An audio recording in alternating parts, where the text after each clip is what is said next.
Assalamualaikum warahmatullahi wabarakatuh. Selamat pagi, salam sejahtera buat kita semua. Saya Kak Bro. Kali ini saya juga masih tetap ditemani oleh narasumber saya yang sama, yaitu Abang MG Nasution, di mana beliau ini adalah salah satu praktisi tanaman kelapa sawit. Tapi berbeda lagi, di konten ini kita akan membahas mengenai seberapa pentingkah pemberian pupuk mikro kepada tanaman kelapa sawit. Seberapa penting, Bang? Dan yang mau saya tanyakan, apa sih itu pupuk mikro? Oke, terima kasih. Pupuk mikro sangat penting bagi tanaman, bahkan tanaman kelapa sawit. Oke. Karena pupuk mikro perlu kita ketahui apa yang dikatakan pupuk mikro. Pupuk mikro itu unsur hara yang dibutuhkan bagi tanaman dalam jumlah kecil. Oke. Nah, unsur hara yang dibutuhkan dalam jumlah kecil beda dengan pupuk makro, Bang, ya. Kalau makro kebutuhannya cukup besar. Nah, apa penting pupuk mikro pada tanaman kelapa sawit? Video ini dipersembahkan oleh Dolomit Agro, solusi petani untuk memperbaiki keasaman pada tanah.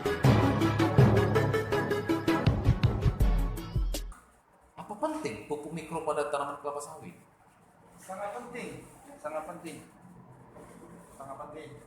Karena Nah. pupuk mikro itu hanya ada beberapa jenis seperti boron, kemudian CuSO4, CuSO4, ya, kemudian Zn, Oke. dan kemudian dia mangan, Mn. Mn. Oke, banget. Nah, kalau memang di antara 4 jenis pupuk mikro, mungkin jenis pupuk mikro ini cukup banyak, Bang, ya. Tapi mungkin yang lebih spesifik atau yang lebih banyak dibutuhkan oleh tanaman kelapa sawit mungkin yang 4 ini, Bang, ya. Ada boron, CuSO4, Zn, dan mangan. Oke. Nah, agar Sohib Agro tidak salah informasi atau salah pengaplikasian nih, Bang. Ini untuk jenis boron sendiri. Boron ini pengaplikasiannya ketika kapan dibutuhkan dan berapa besar dosisnya? Kalau untuk mengaplikasi pupuk boron tersebut, kita harus lihat dari defisiensi tanaman tersebut. Jadi kalau kita tidak mengetahui defisiensi tersebut, jangan kita aplikasi tanpa ada dasarnya. Salah satu contoh gejala dari defisiensi boron yaitu terdapat pada daun itu mengalami keriting. Pada daun terdapat keriting daun tersebut. Berarti kalau daun keriting itu ada dampak kekurangan dari boron.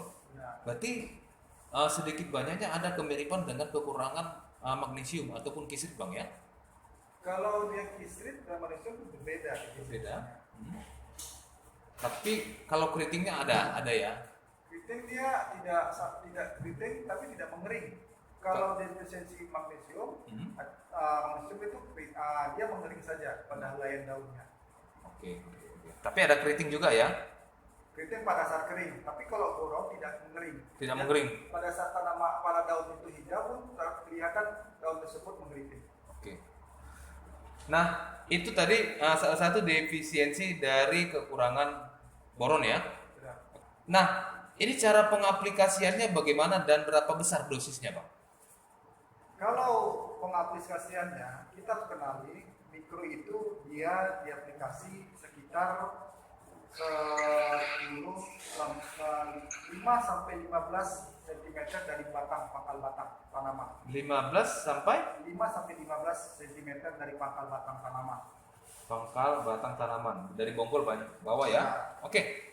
Tapi rata-rata kita mengetahui bahwasanya pemberian atau pengaplikasian dari boron tersebut dilakukan di ketiak pelepah. Itu gimana, Bang? Itu nggak bisa Enggak. riset. Begitu ya, itu orang riset ya. Oke. Kalau dosis tergantung dari hasil analisa daun. Tapi biasanya digunakan dosis tersebut 50 sampai 150 gram per pokok. Besar, Bang, ya? Besar. besar. Nah, oke. Berarti kebutuhan dosis untuk tanaman kelapa sawit itu 50 sampai 150 gram. Tapi Sohib Agro, ini bisa saja kalau untuk lebih jelasnya kita akan meminta hasil laboratorium, hasil lab tanah ya ke laboratorium untuk masalah defisiensi boron tadi agar kita bisa lebih jelas. Sampel daun ya. Oke, sampel daun. Nah, untuk jelasnya nanti kalau misalnya lebih jelas Sohib Agro bisa juga nanti untuk melakukan lab daun dan tanah kepada masing-masing ini ya laboratorium, contoh ada PPKS dan Sukopindo dan lain-lain bisa untuk mengetahui lebih jelas lagi. Tapi secara umum 50 gram sampai 150 gram untuk per pokok dan per tahun Bang ya. Nah, itu kebutuhannya. Oke, itu tadi sudah kita mendengarkan mengenai defisiensi boron Bang. Kalau defisiensi CWS4 itu kira-kira seperti apa? Defisiensi CWS4 itu biasanya terdapat di lahan gambut karena kandungan pasiennya di lahan gambut itu sangat sedikit. Itulah yang akan mengakibatkan terdapatnya defisiensi dari CU tersebut. Oke. Namun tetap juga kebutuhan CW4 di lahan mineral juga ada Bang ya? Kemungkinan ada, tapi sangat kecil. Nah kalau untuk dosis sendiri untuk lahan gambut CW4 ini seperti apa? Yang pernah kita lakukan pengaplikasiannya lahan gambut itu 15 sampai 30 gram per pokok. 30 sampai 15 sampai 30 gram per pokok. Oh, 15 sampai 30 gram per pokok. Nah, per tahun Bang ya? Ya. Nah, tapi seperti yang tadi juga apabila lebih jelas lagi kita silahkan untuk laboratorium mengenai daun dan tanah Bang ya. Oke. Yang perlu saya tegaskan untuk mengetahui dosis-dosis pemupukan kita harus lakukan lab sampling unit atau elektro dan sampel tanah. Berapa unsur-unsur hara yang dibutuhkan bagi tanaman? Kita tidak bisa hanya sekedar menebak dosis-dosis makanan yang dibutuhkan oleh tanaman tersebut. Itu yang perlu kita ketahui. Oke. Nah, kalau untuk petani kita sendiri kan Bang selalu mengingat atau mengetahui betapa pentingnya pupuk makro, bukan pentingnya pupuk mikro.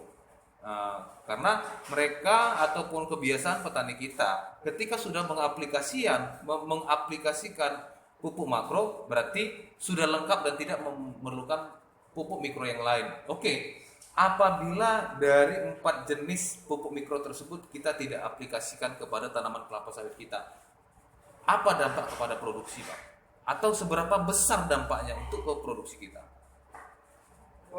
Pemupukan perlu ketahui, pemupukan merupakan nutrisi yang dibutuhkan oleh tanaman. Sama seperti manusia, gejala defisiensi atau kekurangan unsur dari makanan tersebut itu akan tampak pada fisik tanaman tersebut.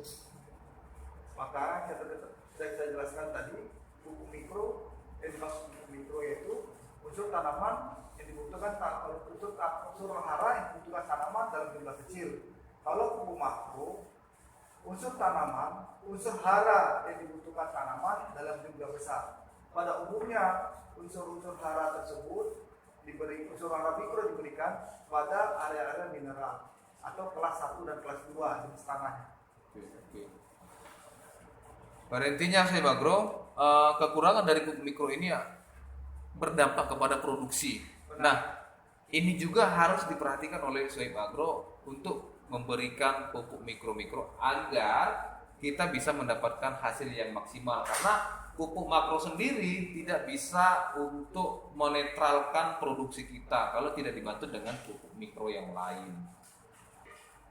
Sohib Agro, itu tadi perbincangan kami dengan salah satu narasumber praktisi tanaman kelapa sawit yaitu Abang MG Nasution. Sudah kita simpulkan bahwasanya pemberian pupuk makro penting dan penting juga untuk pemberian pupuk mikro.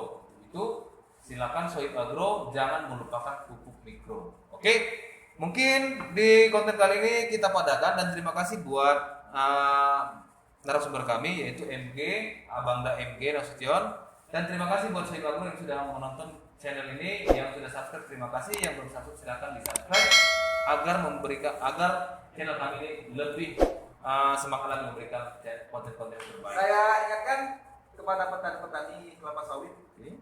perlu diperhatikan dalam faktor penunjang produksi. Yang pertama, jangan memilih atau memakai bibit yang sembarangan. Bibit itu paling utama faktor penunjang produksi.